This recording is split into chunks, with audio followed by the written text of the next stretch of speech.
بسم الله الرحمن الرحيم.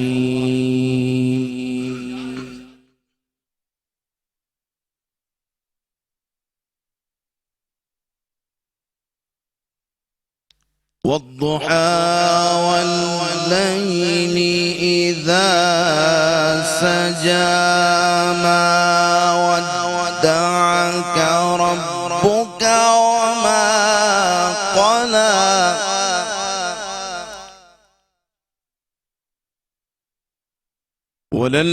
وللآخرة خير لك من الأولى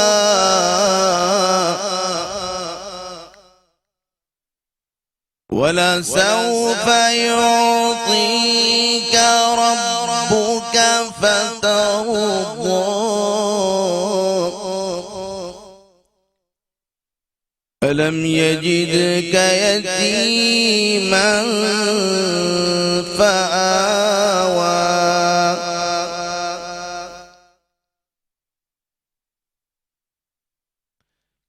بسم الله الرحمن الرحيم. والضحى والليل إذا سجى ما ودعك ربك وما قلى وللآخرة خير لك من الأولى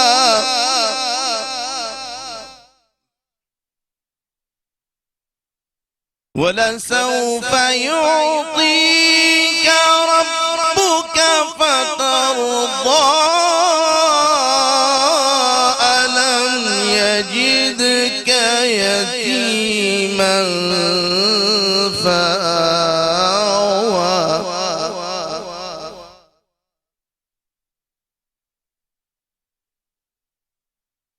والضحى والليل إذا سجى ما ودعك ربك وما قلى وللآخرة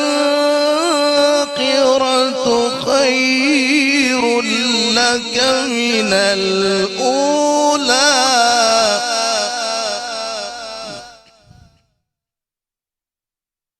والضحى والليل إذا سجى ما ودعك ربك وما قلى وللآخرة خير لك من الأولى والضحى والليل إذا سجى ما ودعك ربك وما قلى وللآخرة خير لك من الأولى ولسوف يعطيك ربك فترضى ألم يجدك يتيما فآوى ووجدك ضالا فهدى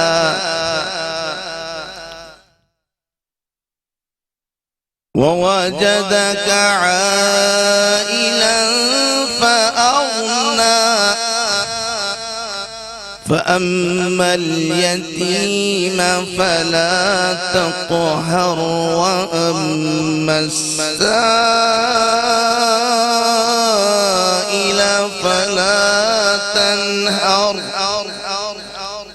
وأما بنعمة ربك فحدث صدق الله العظيم.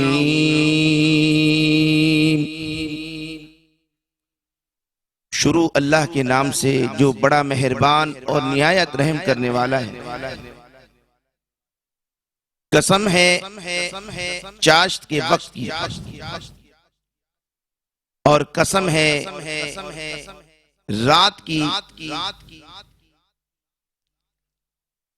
اے پیغمبر صلی اللہ علیہ وسلم، ہم نے آپ کو کبھی بھی اکیلا تنہا نہیں چھوڑا، اور آپ کا انجام اللہ رب العالمین نے بہت بڑا رکھا ہے، اور اللہ رب العالمین آپ کو اتنا عطا فرمائے گا کہ آپ راضی ہو جائیں گے۔ ہاں، جس راستے کو آپ بھول گئے تھے اللہ نے رہنمائی فرمائی، اور آپ یتیموں پر نرمی کیا کریں، اور سائل کو نہ جھڑکا کریں، اور اپنے رب کی تحدیث نعمت کو کھول کھول کر بیان کیا کریں۔ وما توفیقی الا باللہ۔ السلام علیکم، میں ہوں آپ کی میزبان سونیا آصف، اور پروگرام ہے نور سحر، اور میرے ساتھ تشریف فرما ہے فیصل علی بلوچ۔ اور ناظرین، اس وقت میں اس لیے آپ کے ساتھ اس کرسی پر موجود ہوں کہ ہمارے پیارے بھائی، ہمارے بہت اچھے ہوسٹ اظہر بھائی کے بیٹے جو ہیں ان کی طبیعت کافی ناساز ہے، جو اس وقت آغا خان ہاسپٹل کے ICU میں موجود ہیں۔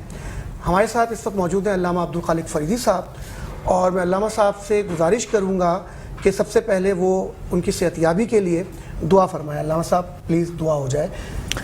یا رب لک الحمد کما ینبغی لجلال وجہک وعظیم سلطانک، اللہم لا نحصی ثناء علیک انت کما اثنیت علی نفسک، اللہم صل وسلم علی عبدک ورسولک خیر الخلق کلہم، اللہم اشف مرضانا ومرض المسلمین، اللہم اشفہم بشفائک وداوہم بدوائک، یا شافی الامراض، یا شافی الامراض، یا شافی الامراض، اشف مرضانا ومرض المسلمین۔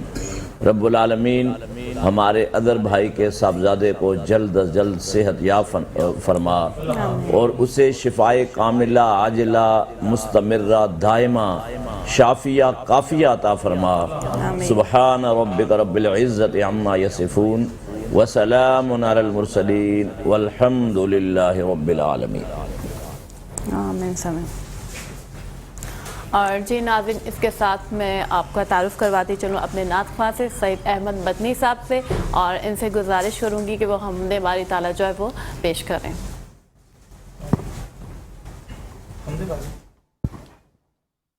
اللہ اللہ بندے ہر دم اللہ، اللہ اللہ بندے ہر دم اللہ، پیچھے پیچھے موت ہے تیری، پیچھے پیچھے موت ہے تیری، آگے آگے تو، اللہ اللہ بندے ہر دم اللہ، اللہ باقی من کل فانی، اللہ باقی من کل فانی، نہ کچھ تیرا نہ کچھ میرا، او غافل انسان، او غافل انسان، سب کچھ جانے جان بوجھ کر بنے ہیں کیوں انجان، بنے ہیں کیوں انجان،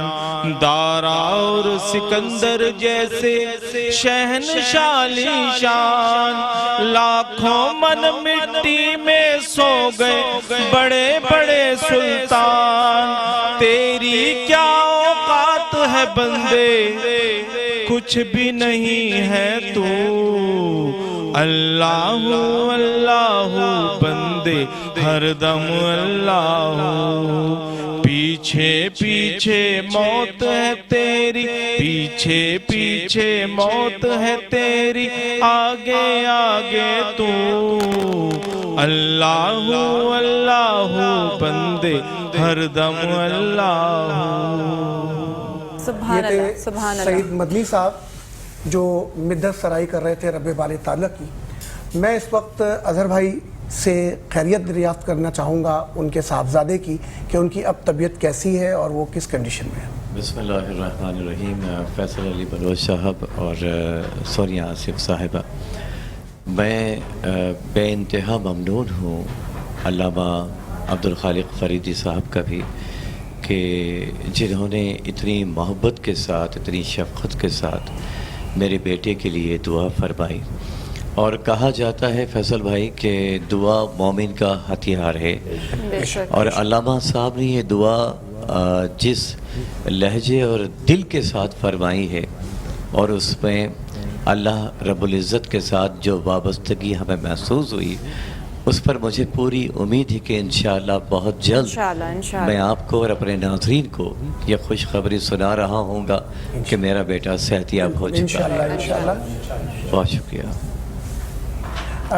علامہ صاحب، آپ اس سلسلے میں کچھ فرمائیں گے کہ اظہر بھائی کے جو بیٹے کی طبیعت خراب ہے تو اللہ پاک انہیں دعا تو آپ فرما چکے ہیں، تو لیکن کچھ آپ ان کی ہمدردی اور ان کو سہارا دینے کے حوالے سے، اور تاکہ میسج بھی جائے کہ کسی کی عیادت کی جائے تو کس طریقے سے جو ہے اس کو ہم سہارا دے سکتے ہیں، اس کو سپورٹ کر سکتے ہیں۔ دیکھیں، اس سلسلے میں رسول اکرم صلی اللہ علیہ وآلہ وسلم کی ہدایات ہمارے پاس موجود ہیں۔ سب سے پہلی بات یہ ہے کہ آپ کہیں تشریف لے جاتے تھے تو فرماتے تھے لا بأس طہور انشاءاللہ، گھبرانے کی بات نہیں ہے، اللہ ان کو صحت یاب کرے گا۔ یعنی 50% جو امید ہے وہ مریض کو شفا یاب کرتی ہے، اور 50% علاج ہے۔ تو ہم بھی ان کو جو ہے وہ امید دلاتے ہیں، اور یہ ہے کہ یہ اللہ تعالیٰ سے دعائیں مانگتے رہیں، کیونکہ دعا جو ہے یہ دوا سے زیادہ تیر بہدف کام کرتی ہے، اور دوا اپنی جگہ موجود ہے، لیکن جب تک دعا کارگر نہیں ہوگی تو دوا کا کام بھی نہیں ہوگا۔ انشاءاللہ اللہ تعالیٰ ان کے صاحبزادے کو بہت جلد صحت یاب کرے گا۔ اور میں میٹرو ون ٹی وی کے ناظرین سے جہاں کہیں بھی یہ دیکھ رہے ہیں پاکستان میں اور پاکستان سے باہر، چونکہ سیٹلائٹ پر ہے اور یہ مجھے اندازہ ہے کہ مدینے اور مکے میں بھی دیکھا جا رہا ہے، تو جتنے بھی ناظرین ہیں، ہمارے جو مسلمان بھائی ہیں، ہماری بہنیں ہیں، بچے ہیں، بڑے ہیں، بزرگ ہیں، جوان ہیں، سب سے میری یہ درخواست ہوگی کہ وہ ہمارے اظہر بھائی کے صاحبزادے کی شفا یابی کے لیے اور صحت یابی کے لیے اور ان کی طبیعت کی درستگی کے لیے اور دوبارہ اثر نو صحیح جو زندگی میں ان کے آنے کے لیے اللہ سے دعائیں مانگیں۔ اظہر بھائی، بہت شکریہ آپ کا کہ آپ اس بابرکت محفل میں آئے، جس کی طفیل دعائیں جو ہیں وہ بیٹے کی صحتیابی کے لیے کی جا رہی ہیں، اور الحمدللہ آپ دیکھیے گا انشاءاللہ اظہر بھائی کہ جلد از جلد وہ گھر پر ہوگا اور آپ ہمارے ساتھ اپنی کرسی پر موجود ہوں گے۔ بہت جلدی ہمیں آپ کا انتظار ہے کہ آپ یہاں تشریف لائیں گے۔ آپ کا بہت شکریہ کہ آپ ایسے وقت میں بھی ہمارے ساتھ یہاں موجود ہیں۔ جی فیصل بھائی، مجھے ہاسپٹل سے نکل کر یہاں آنا بیٹے کی حالت کے پیش نظر خاصا دشوار معلوم ہو رہا تھا، لیکن اس محفل میں شرکت کرنے کے بعد مجھے یہ محسوس ہو رہا ہے کہ میں یہاں سے ناظرین کرام اپنے بیٹے کے لیے شفا لے کر جا رہا ہوں۔ انشاءاللہ اللہ تعالیٰ اظہر کے بیٹے کو شفا یاب کرے جلد از جلد، اور وہ ہمیں جوائن کرے۔ اس کے ساتھ ہی بریک کا وقت ہوا جاتا ہے، کہیں مت جائے گا، ہمارے ساتھ رہے گا آپ کے اپنے اس پروگرام میں جس کا نام ہے نور سحر، نور سحر۔ اور اس کے ساتھ کہ ہم اپنے پروگرام میں آگے بڑھیں، میں آج کا سوال جو ہے وہ آپ لوگوں کو بتاتی چلوں۔ آج کا سوال اور اس کا منتخب جواب: رمضان المبارک کا روزہ آقا کریم صلی اللہ علیہ وسلم کی امت پر کس ہجری میں فرض ہوا؟ ہمارے پاس 3 آپشن ہے جو ہم آپ کو دے رہے ہیں۔ پہلا آپشن ہے 8 ہجری، دوسرا آپشن ہے 2 ہجری، اور تیسرا آپشن ہے 5 ہجری۔ اس کا جو درست جواب ہے وہ ہم آپ کو پروگرام کے لاسٹ میں بتائیں گے، اور اس کے ساتھ ہی ہماری اسکرین پر بھی اس کا جو درست جواب ہے وہ اسکرول ہو جائے گا۔ اب ہم چلتے ہیں ہبہ محمود کے پاس۔ پہلے ہم ذرا تعارف کرا لیتے ہیں کہ ہمارے ساتھ علامہ عبدالخالق فریدی صاحب موجود ہیں، مشہور و معروف نعت خواں سید مدنی صاحب موجود ہیں، ہمارے ساتھ موجود ہیں دعا عادل صاحبہ اور عزیفہ سعید صاحب بھی یہاں موجود ہیں، اور ساتھ ہی ساتھ ہماری روزانہ کی نعت خواں ہبہ محمود بھی ہمارے ساتھ موجود ہیں۔ اور ہبہ سے ریکویسٹ کرتے ہیں کہ وہ ایک نعت جو ہے وہ پیش کریں۔ جی ہبہ۔ مصطفیٰ آپ کے جیسا کوئی آیا ہی نہیں،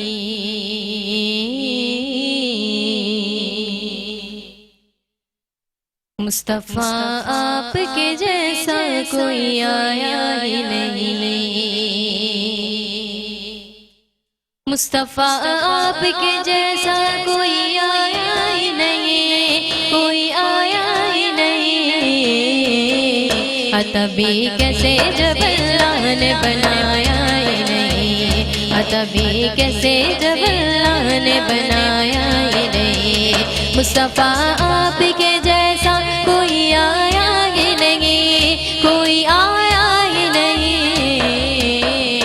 تبھی کیسے جب اللہ نے بنایا ہی نہیں، مصطفیٰ آپ کے جیسا کوئی آیا ہی نہیں، تبھی کیسے جب اللہ نے بنایا ہی نہیں، مصطفیٰ آپ کے جیسا کوئی آیا ہی نہیں،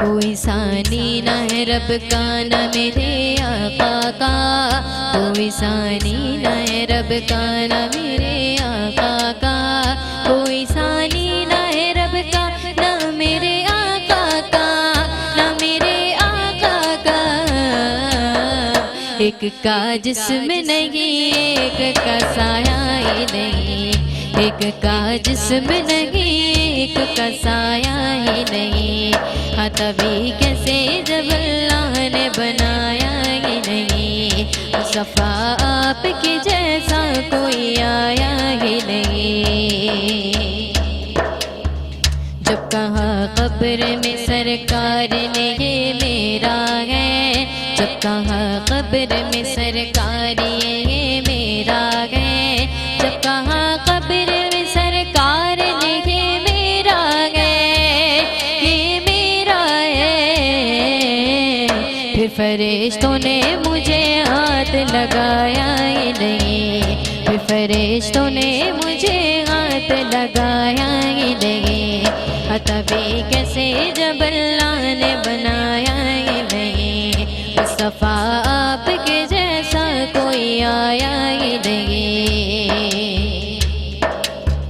جس نے سرکار کے چہرے کی زیارت کی ہے، جس نے سرکار کے چہرے کی زیارت کی ہے، جس نے سرکار کے چہرے کی زیارت کی ہے، زیارت کی ہے، اس کی نظروں میں کوئی اور سمایا ہی نہیں، اس کی نظروں میں کوئی اور سمایا ہی نہیں، تبھی کیسے جب اللہ نے بنایا ہی نہیں، مصطفیٰ آپ کے جیسا کوئی آیا ہی نہیں، سبحان اللہ، جیتی رہیے۔ اور اس کے ساتھ ہی فیصل ہمیں آج کا اپنے ناظرین اکرام کو ٹاپک بتانا ہے کہ جی کیا آج کا ٹاپک، کیونکہ یہ ہمیں 10 رمضان پہ لینا تھا لیکن 10 رمضان پہ 2 مزید ٹاپکس اور ہیں، تو لہٰذا آج جو ٹاپک ناظرین کرام ہم لینے جا رہے ہیں وہ باب الاسلام سندھ اور محمد بن قاسم، اس ٹاپک پر ہم اپنی گفتگو کا آغاز کریں گے، تو میں چاہوں گا کہ پہلا سوال علامہ عبدالخالق فہیم صاحب سے جی بہت شکریہ علامہ صاحب، سب سے پہلے تو یہ بتائیے کہ سندھ کو باب الاسلام کیوں کہا جاتا ہے؟ اعوذ باللہ من الشیطان الرجیم، بسم اللہ الرحمن الرحیم، وما لکم لا تقاتلون فی سبیل اللہ والمستضعفین من الرجال والنساء والولدان الذین یقولون ربنا اخرجنا من هذه القریة الظالم اہلها واجعل لنا من لدنک ولیا واجعل لنا من لدنک نصیرا، صدق اللہ العظیم۔ جیسا فیصل بلوچ صاحب نے بتایا کہ سندھ باب الاسلام کا جو دن ہے وہ 10 رمضان المبارک کو منایا جاتا ہے، لیکن اتفاق ہے کہ کل 1 اپریل بھی ہے، اپریل فول جو منایا جاتا ہے اس پر بھی کل بات کرنی ہے اور بڑی ضروری ہے، اور حضرت خدیجہ الکبریٰ رضی اللہ تعالیٰ عنہ کا یوم وفات بھی ہے، تو یقیناً وہ سب سے پہلی اور سب سے عظیم ام المومنین ہیں، ان پر بھی بات کرنی ہے۔ اب آپ کا یہ سوال کہ سندھ کو باب الاسلام کیوں کہا جاتا ہے، تو اس کے لیے ہمیں بہت پیچھے جانا ہوگا۔ سن 92 ہجری کا وقت ہے اور سندھ میں راجہ داہر حکمران ہے جی، اور صرف سندھ میں نہیں، اس سے متصل جو مکران ریاست تھی جی جی، بلوچستان کی، اور اس سے متصل جو فارس ریاست تھی جسے آج ہم ایران کہتے ہیں، اس کا پرانا تاریخی قدیمی نام فارس ہے، وہ بھی راجہ داہر کی عملداری میں تھے، راجہ داہر کی سرپرستی میں تھے وہ علاقے بھی۔ اچھا، فارس کے متصل چونکہ اسلامی مملکت تھی تو وہاں چھیڑ چھاڑ آپس میں اہل فارس کی رہتی تھی۔ صحیح۔ اب ہوا یہ کہ کچھ ایسے تاجر جو جزیرہ سراندیپ، جسے آج کا سری لنکا ہم کہتے ہیں، جی اس کے دائیں مالدیپ کا جزیرہ ہے، جی جی، اور پھر جاوا سماٹرا جزائر وہاں موجود ہیں، تو اس جزیرے میں جو بڑے بڑے مسلمان تاجر تھے جو وقت بے وقت انتقال کرتے چلے گئے، تو ان کی بیوہ عورتیں اور ان کے چھوٹے بچے موجود تھے۔ صحیح۔ تو چونکہ سراندیپ کا جو راجہ تھا اس کے بڑے خیر سگالی کے تعلقات تھے مسلم ریاست کے ساتھ، اور وہ مسلمان بھی تھا، تو اس نے ایک وقت یہ پروگرام بنایا کہ ہم ان خواتین کو اور بچوں کو ان کے آبائی علاقے، آبائی وطن عرب بھیج دیں۔ صحیح۔ اور اس دوران کچھ زائرین بھی تیار ہوئے جو حج اور عمرے پر جانا چاہتے تھے۔ بالکل۔ چونکہ اس زمانے میں جو ذریعہ سفر تھا وہ بحری جہاز تھے، جی، تو 8 بحری جہازوں کا بیڑا سراندیپ کے راجہ نے تیار کیا، اس میں بیوہ خواتین، چھوٹے چھوٹے بچے، زائرین عمرہ اور زائرین حج، اور اس کے ساتھ ساتھ سراندیپ کے راجے نے جو مسلم ریاست کے بادشاہ تھے، ایک وائسرائے تھے حجاج بن یوسف ان علاقوں کے، جی جی، اور جو پوری مسلم ریاست کے سربراہ تھے وہ مروان بن عبد الملک، ولید بن عبد الملک جی، وہ تھے، ان کو گفٹس اور تحائف بھی بھیجے۔ اب یہ جو جہازوں کا بیڑا ہے یہ اپنے رستے پر جا رہا تھا، تو ہوائیں کچھ ایسی چلیں کہ وہ اپنی جگہ سے ہٹ کر اس طرف آ گیا۔ آج جس شہر میں ہم بیٹھے ہوئے ہیں یہاں ایک بندرگاہ تھی، اس کو دیبل کہا جاتا تھا۔ صحیح۔ اور یہ دیبل ابھی بھی آپ گھگر پھاٹک سے جب آگے داخل ہوں گے، یعنی ڈسٹرکٹ ٹھٹھا کے ایریے میں، جی جی، تو بھمبور ایک جگہ ہے اور وہاں وہ دیبل موجود ہے ابھی بھی، اور پرانے اس کے نام بھی میں نے پتھروں پہ لکھے ہوئے دیکھے ہیں، میں کئی مرتبہ وہاں گیا۔ اب جب یہاں جہاز پہنچے تو جو سیکورٹی تھی سمندری، جسے ہم کوسٹ گارڈ کہتے ہیں اپنے، یعنی دنیا میں ان کا نام کوسٹ گارڈ ہی ہے، تو ان سیکورٹی کے جو ممبران تھے، جو سولجر تھے، انہوں نے راجہ داہر کی سرپرستی، اس کی آشیرواد میں ان جہازوں کے مال دولت اسباب کو لوٹ لیا، خواتین کو، بچوں کو، زائرین حج اور عمرہ کو قید کر لیا۔ اب یہ بات حجاج بن یوسف کو پہنچی کسی بھی طریقے سے۔ حجاج بن یوسف نے پہلے پہل راجہ داہر کو یہ خط لکھا کہ چونکہ یہ عرب لوگ ہیں اور پھر زائرین حج عمرہ جو ہیں وہ بڑے معزز ہیں، اور پھر جو یعنی کہ ولید بن عبد الملک کے لیے جو گفٹس ہیں وہ یہ سب چیزیں آپ واگزار کرا کر ان جہازوں کے تھرو ہمارے پاس بھیج دیں۔ تو راجہ داہر نے اس کا بڑے تکبر نخوت سے جواب دیا کہ بھائی یہ لوگ میرے کنٹرول میں نہیں ہیں، آپ ان سے خود یہ چیزیں وصول کر لیں اگر آپ میں ہمت اور طاقت ہے۔ تو یہ بہت بڑا چیلنج تھا۔ اب حجاج بن یوسف نے ایک لشکر تیار کیا، اور وہ جو لشکر ہے اس لشکر کا سپہ سالار کمانڈر وہ اس نے اپنے داماد کو بنایا، اور بھتیجا بھی تھا وہ حجاج بن یوسف کا، محمد ابن قاسم۔ جب محمد ابن قاسم کی عمر صرف 17 برس تھی، بالکل۔ اب 6000 فوجی محمد ابن قاسم کی کمانڈ میں دیے، تو محمد ابن قاسم کا ایک دوست تھا، وہ اس سے ملا، جب یہ گھوڑے پہ بیٹھا کمانڈ کرتے ہوئے چلنے لگا دوست آیا, اس نے لگام پکڑی ان کے گھوڑے کی, کہا قاسم کے بیٹے محمد کہاں جا رہے ہو؟ اس نے کہا بر صغیر سندھ سے قیدیوں کو چھڑانے کے لیے. تو اس نے کہا بھائی یہ 6000 لوگ لے کر اتنے بڑے دور دراز علاقے میں اور اتنے زیادہ لوگوں کو لڑنے جا رہے ہو, موت کی طرف تم جا رہے ہو, اگر جا رہے ہو موت کی طرف تو پیدل جاؤ, گھوڑے پر بیٹھ کر نہ جاؤ, تاکہ چند آپ کو دن مزید زندگی کے مل جائیں. اچھا. تو محمد ابن قاسم نے, اب یہ مکالمہ اور ہے, بہت بڑی بات کہی. اس نے کہا اگر میں موت کی طرف جا رہا ہوں تو سن لو, میں رب کی ملاقات کی طرف جا رہا ہوں. اس نے آیت پڑھی قرآن کی, وَعَجِلْتُ إِلَيْكَ رَبِّ لِتَرْضَىٰ, کہ اللہ میں آپ کی ملاقات کے لیے آ رہا ہوں. یعنی جذبہ جہاد اور جذبہ شہادت. اور کسی نے کہا مائیں ایسے بہادر بچے جنتی ہیں خال خال. کیا بات ہے. تو محمد ابن قاسم پھر جب وہاں سے چلا, اس نے مکران کو بھی فتح کیا, اس نے فارس میں جو لوگ اس طرح کی کاموں میں ملوث تھے, بغاوت میں, ان کی بغاوت کو بھی درست کیا. اچھا علامہ صاحب, یہاں میں یہ بات کہوں گا کہ آج میں آپ کو ایک اور بات بھی یاد کرا دوں کہ آج وہ دن ہے جس دن ہماری ملک کی ایک بیٹی کو بھی اغوا کیا گیا, ان کا نام ہے ڈاکٹر عافیہ صدیقی. تو کیا آج بھی ایسے محمد بن قاسم کی ضرورت ہے؟ دیکھیں ابھی پہلے ہم وہ بات پوری کر لیں. محمد ابن قاسم چلتے چلتے راجہ داہر کی عملداری میں آئے, اور اروڑ قلعہ جو تھا وہ راجہ داہر کا ایک بہت بڑا قلعہ تھا جو اس وقت روڑی میں اس کے آثار موجود ہیں. تو محمد ابن قاسم نے اس راجہ داہر کو ایسی تاریخی شکست فاش دی کہ شاید. علامہ صاحب معذرت قطع کلامی کے لیے, ہمارے پاس لائیو کالر دیکھتے ہیں کون ہے. السلام علیکم. جی وعلیکم السلام, میں نام وسیم ہے. سوال آپ کے یہاں یہ چل رہا تھا کہ رمضان مبارک کے روزے کب فرض ہوئے؟ آپ کی آواز بہت کم آ رہی ہے. رمضان مبارک کے جو روزہ ہے وہ 2 ہجری میں فرض ہوئے تھے. مجھے آواز بالکل بھی نہیں آ رہی. اس سے پہلے جس وقت نے روزہ نہیں رکھا تھا وہ اس سے پہلے عاشورہ کا روزہ رکھتے تھے.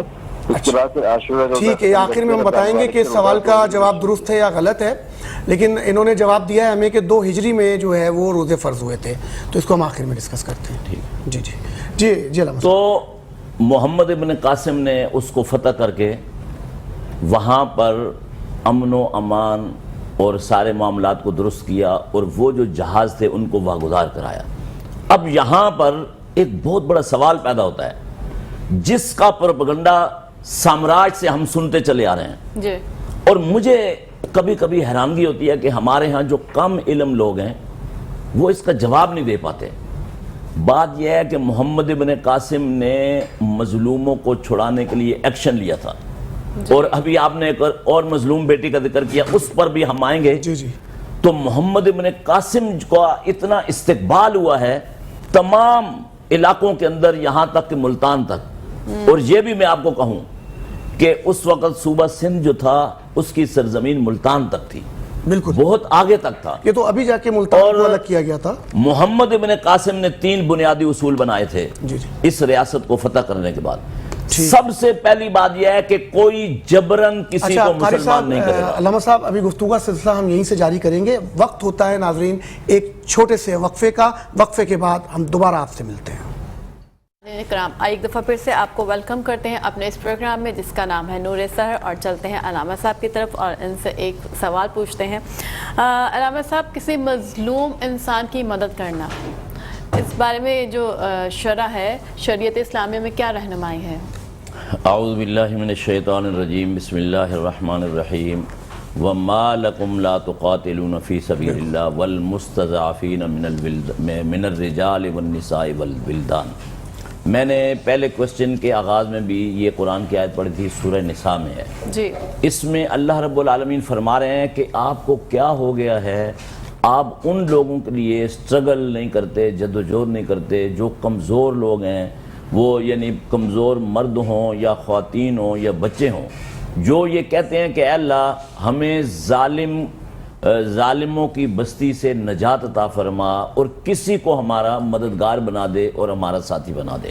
تو دیکھیں شریعت اسلام مظلوم کہیں بھی ہو, کوئی بھی ہو, یعنی کہ وہ اس کا کوئی بھی مذہب و مسلک ہو, اسلام نے ہمیں یہ آرڈر دیا ہے اور رسول اکرم صلی اللہ علیہ وسلم کے فرامین ایک دو نہیں سینکڑوں درجنوں موجود ہیں کہ مظلوم کی ہر حال میں مدد کرنی ہے قانون اخلاق کے دائرے کے اندر رہتے ہوئے۔ اچھا علامہ صاحب، یہاں میں یہ آپ سے پوچھنا چاہوں گا کہ مظلوم کی مدد بالکل کرنی ہے قانون اور دائرے میں رہتے ہوئے، وہ دائرہ جو جہاد کا دائرہ ہے، یہاں پہ تو یہ ہوتا ہے کہ جی فلاں جگہ مظلوم ہے، کچھ لوگ کھڑے ہو گئے جا رہے ہیں جی ہم جہاد کرنے، تو اس کا کیا طریقہ کار اسلام وضع کرتا ہے؟ دیکھیں اس پر یہاں بہت ڈیبیٹ ہو چکی ہے، اس ملک کے اندر بہت ڈیبیٹ ہوئی ہے، اور ایک پیغام پاکستان بیانیہ بنا ہوا ہے، ٹھیک ہے، میں خود بھی اس میں شامل رہا ہوں ڈیبیٹ میں، اور سرکردہ علماء شامل رہے ہیں پورے ملک کے۔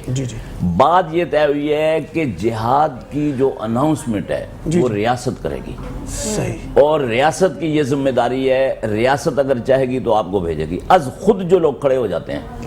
تو دیکھیں جو بین الاقوامی قوانین ہیں ان کی بھی ہمیں ہر حال میں پابندی کرنی ہے۔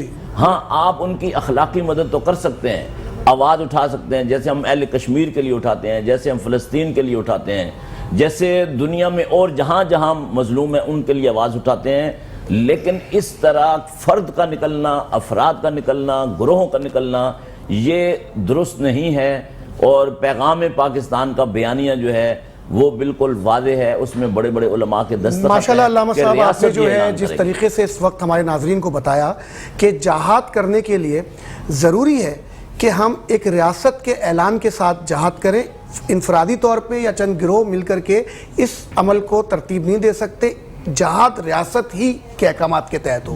اب میں چاہوں گا کہ ہمارے ساتھ موجود ہیں بہت زبردست نعت خواں دعا عادل صاحبہ کہ وہ کچھ اشعار پیش کریں۔ بسم اللہ الرحمن الرحیم۔ مدینے سے بلاوا رہا ہے، مدینے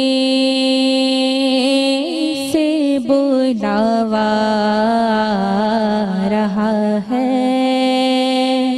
میرا دل مجھ سے پہلے جا رہا ہے، میرا دل مجھ سے پہلے جا رہا ہے،